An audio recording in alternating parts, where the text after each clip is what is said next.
personne d'Anthony, inspecteur du travail reconnu par ses collègues et par les travailleurs du département de la Marne pour son investissement aux côtés des plus faibles. Si cette affaire intéresse et provoque la colère,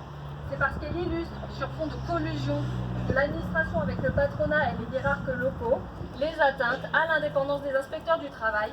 et les entraves régulières apportées à l'exercice de leur mission. Si l'inspection du travail dérange, c'est parce que, face au ravage du néolibéralisme, elle est l'une des dernières digues, l'un des derniers remparts contre l'extrême violence des rapports sociaux au travail, où les travailleurs continuent de mourir dans l'indifférence quasi générale sur l'autel du profit de quelques-uns. Les agents de l'inspection du travail ont toujours subi des pressions du patronat et du pouvoir politique.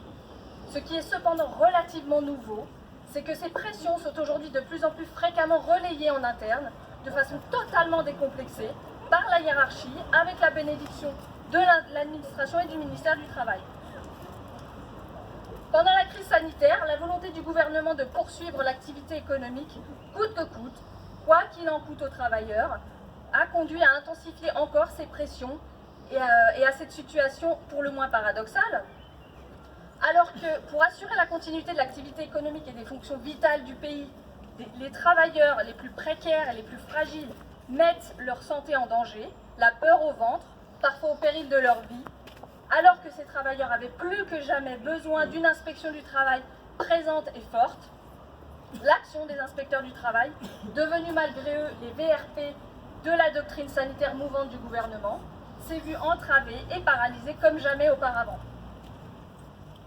Cette situation a conduit le 16 avril dernier les organisations syndicales CGT, CNT, SNUTEF et SUD du ministère du Travail à déposer une plainte devant le Bureau international du travail pour violation des conventions internationales de l'Organisation internationale du travail par le gouvernement français à l'occasion de la gestion de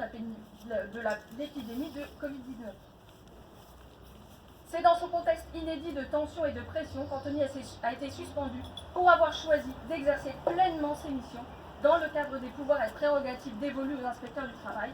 et pour avoir refusé de céder aux pressions de sa hiérarchie qui exigeait de lui davantage de mansuétude vis-à-vis du patronat local.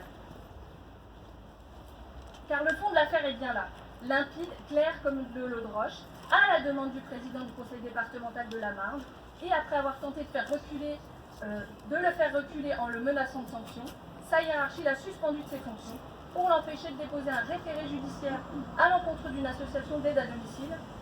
grosse pourvoyeuse d'emploi dans le bassin rémois. En substance, au nom de la sacro-sainte poursuite de l'activité économique, on a voulu empêcher un inspecteur du travail, dont l'indépendance à l'égard du pouvoir politique et de toute influence extérieure indue, est pourtant garantie par une convention internationale dont la France est signataire, d'exercer ses missions de protection des travailleurs les plus fragiles.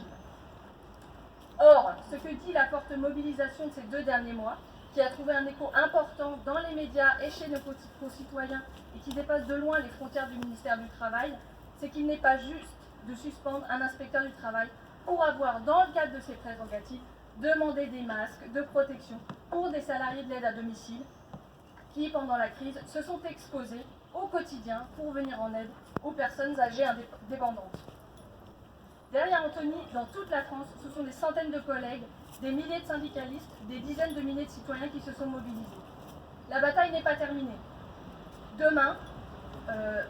aujourd'hui, notre syndicat national se mobilise partout en France pour exiger la réintégration d'Anthony avant de rejoindre les cortèges santé. Ce que je veux vous dire pour conclure, c'est que notre combat est légitime et que tôt ou tard, nous allons gagner. Ouais.